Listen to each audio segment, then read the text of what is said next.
জন্মাষ্টমীর দিনে ডোডোর কাণ্ড দেখে সবাই অবাক হয়ে গেল। আর এইবারে তো পুরো ঠাকুরমশাই চেঞ্জ করে দিলাম। ছোট্ট গোপাল বড় গোপালকে পুজো করলো।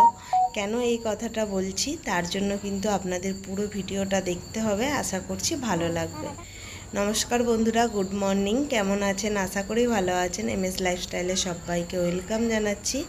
এখন বাজে 8টা আর চলে এসেছি আমি এখন ছাদে। শরতের আকাশে ঘেরা, কিন্তু দেখে মনে হচ্ছে না ঝাঁকে ঝাঁকে মেঘগুলো ছুটছে। আর ছাদে আসার একটাই কারণ, একটানা তো বৃষ্টি হয়ে গেল, তাই ছাদে আসা প্রয়োজন হয় না, কারণ গাছগুলো জল দেওয়ার জন্যই ছাদে আসা, তখন আসি না। আর এসে তো অবাক, এত সাদা নীলকণ্ঠ ফুল ফুটেছে। আর এই গাছটাতে দেখে তো আমি আরও অবাক হয়ে গেলাম যে এখানে আবার নীল, কিন্তু এই গাছটা যে নীল ফুলগুলো হবে সেটা কিন্তু আমি জানতাম না। আমি ভেবেছিলাম সাদাই হবে। দাঁড়ান, আরও অবাক করার মতো জিনিস রয়েছে। মানে ছাদে এসে আমি রীতিমতো আজকে চমকে গেছি। দেখুন, এই ফুলগুলো দেখলে তো আমার একদম মন ভরে যায়। আর এখানে দেখি একটা অলকানন্দা ফুলও ফুটেছে, একদম আকাশের দিকে তাকিয়ে রয়েছে। তবে 2-3 দিন মনে হয় ফুটেছে, তাই মনে হয় নেতিয়ে পড়েছে। তো চলুন এবার নিচে যাওয়া যাক। আজকে সারা দিন অনেক কাজ, কি করছি সব কিছু কিন্তু আজকে আপনাদের সাথে শেয়ার করব। নিচে এসে আগের দিনই সব রান্নাঘর কিন্তু আমি গুছিয়ে রেখে দিয়েছিলাম। আর বাড়ি থেকে তালের শাঁসটাকে আমি কিন্তু চেঁচে নিয়ে ফুটিয়ে নিয়ে এসেছিলাম, তাই কাজটা তাড়াতাড়ি সহজ হবে বলে। তো প্রথমেই তালের বড়াগুলো আমি করে নিচ্ছি। প্রায় 2-3 বছর পর তালের বড়া বানাচ্ছি, কারণ আমার খুব অসুবিধা লাগে। তো গোপাল পুজোয় কিনে দিতাম মিষ্টির দোকানে, তো এখন সব কিছুই পাওয়া যায়, তাই প্রত্যেক বছরই মিষ্টির দোকান থেকে তালের বড়া কিনে নিতাম। তাই বাড়ি গেছিলাম বলে নাড়ু আর তাল শাঁসটা বানিয়ে নিয়ে এসেছিলাম, যাতে তাড়াতাড়ি হয়ে যায়। তালের বড়া না করার আরেকটা কারণও আছে, কেউ খেতে চায় না বাড়িতে। হয়তো আমিও খুব একটা পছন্দ করি না, হলো না হলো, তো সেই হিসাবে আর করা হতো না, তাই করতাম না। আর মা বাবা যখন আসতো আমি বলে দিতাম, আমাদের ওখানে তো প্রচুর গাছ, তো ওখান থেকে ওরা বানিয়ে মা পাঠিয়ে দিত।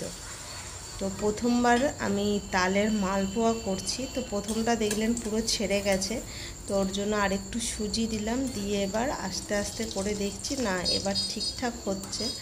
প্রথমবার তো তাই বুঝতে পারছি না। দেখুন কি সুন্দর হয়েছে না তালের বড়াটা, মালপোয়াটা। তালের লুচি করব, তালের মালপোয়া, এবছর তালের আইটেমই করছি 3-4টে। আর তালের ক্ষীর বানাবো, ফার্স্ট টাইম এটাও কিন্তু ক্ষীর বানাবো। প্রত্যেক বছর দুধের বানাই, তো তালের বড়ার পরে এখন করছি কিন্তু তালের লুচি। আর প্রত্যেকটা লুচি কিন্তু খুব সুন্দর ফুলছে। লুচিটা বাড়ি থেকে ট্রাই করে এসেছি, কারণ বাড়িতে যে গেছিলাম একদিন তালের লুচি বানিয়েছিলাম, কি করে বানাতে হয় সেটা শিখে গেছি, তাই তালের লুচিটা করতে অসুবিধা হচ্ছে না। প্রত্যেকটা লুচি কিন্তু খুব সুন্দরভাবে ফুলছে। আর এখানে দেখুন তালের ক্ষীরটাও কিন্তু আমি বানিয়ে নিয়েছি। বিশেষ কিছু ঝামেলা না, দুধটাকে ঘন করে তালটা দিয়ে দিতে হবে, আর নারকেল এইগুলো দিলেই কিন্তু, চিনি দিলেই হয়ে যাবে। তো এটা বিকেলের ভিডিও, সব কিছু রেডি করে নিয়েছি। আর ওটা বানিয়েছিলাম দুপুরবেলা। তো এবার দুটো যেহেতু আমার গোপাল, তাই দুটো প্লেটে সুন্দর করে সাজিয়ে দিচ্ছি, যেরকমভাবে খেতে দেয় একটা মানুষকে। তো প্রথমেই দিয়ে দিলাম নর্মাল লুচি, তারপরে তালের বড়া, তালের মালপোয়া, আর নর্মাল মালপোয়া আর ক্ষীর সুন্দর করে সাজিয়ে দিলাম।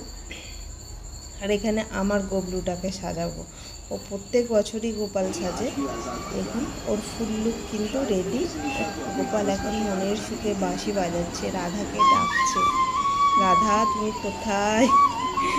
যাই হোক, এবার পুজোয় বসবো। আর পুজোটা কিন্তু আমি নিজেই করি, তবে এবছর ডোডো পুজো করবে, ও খুব বায়না করেছে। আর দাদা কত রকমের মিষ্টি নিয়ে এসেছে গোপালের জন্য।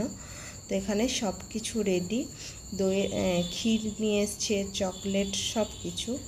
তো এবার গোপালকে স্নান করাবে ডোডো, মধু আর ঘি দিচ্ছে প্রথমে, দিয়ে সুন্দর করে মাখিয়ে নেবে, তারপরে দুধ আর নর্মাল জল দিয়ে স্নান করিয়ে দেবে। স্নানটা প্রত্যেক বছরই ডোডোই করায়, আমি করাই না খুব একটা। তো দেখুন ডোডো কিভাবে কি করছে। গোপালকে ঘি আর মধু মাখিয়ে নিয়েছে, এবার দুধ দিয়ে স্নান করাচ্ছে আর তারপরে প্লেন জল দিয়ে স্নান করাবে। আর এখানটা একটু বেলুন লাগিয়ে নিয়েছি, তো সুন্দর করে সাজিয়ে গোপালকে কিন্তু বসানো হয়ে গেছে। এবার এই থালাগুলো গোপালের সামনে দাও। হ্যাঁ,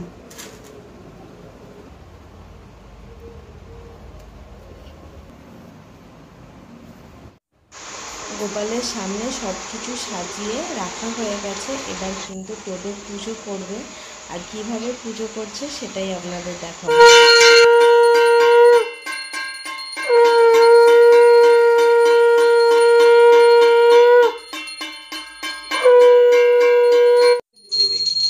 ঘন্টা নাড়া দিচ্ছে, হাত নাড়াতে পারছে না, আর হাত নাড়া দিচ্ছে তো ঘন্টা নাড়াতে পারছে না।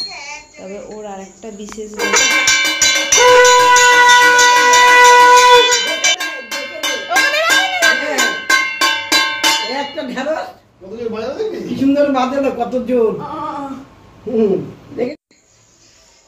তো এখানে গোপাল বসে রয়েছে, আর গোপালকে কিন্তু এবার ডোডো ক্ষীর খাইয়ে দেবে। এবছর স্পেশাল ওর জন্য বানানো হয়েছে তালের ক্ষীর। তো ওটাই ডোডো চামচে করে দুই গোপালের মুখে এখন দিয়ে দিচ্ছে।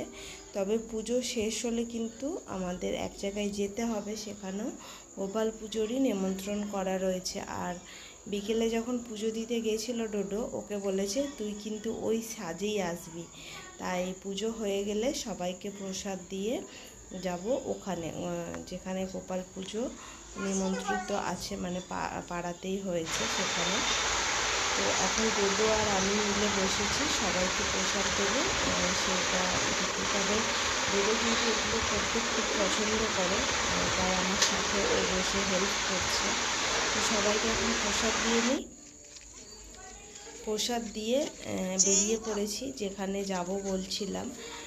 মানা আগে চলে গেছে, আর ডোডো আর আমি এখন যাচ্ছি। আর সন্ধ্যে থেকেই বৃষ্টি হচ্ছে, তাই রাস্তাটাও পুরো বৃষ্টিতে ভেজা।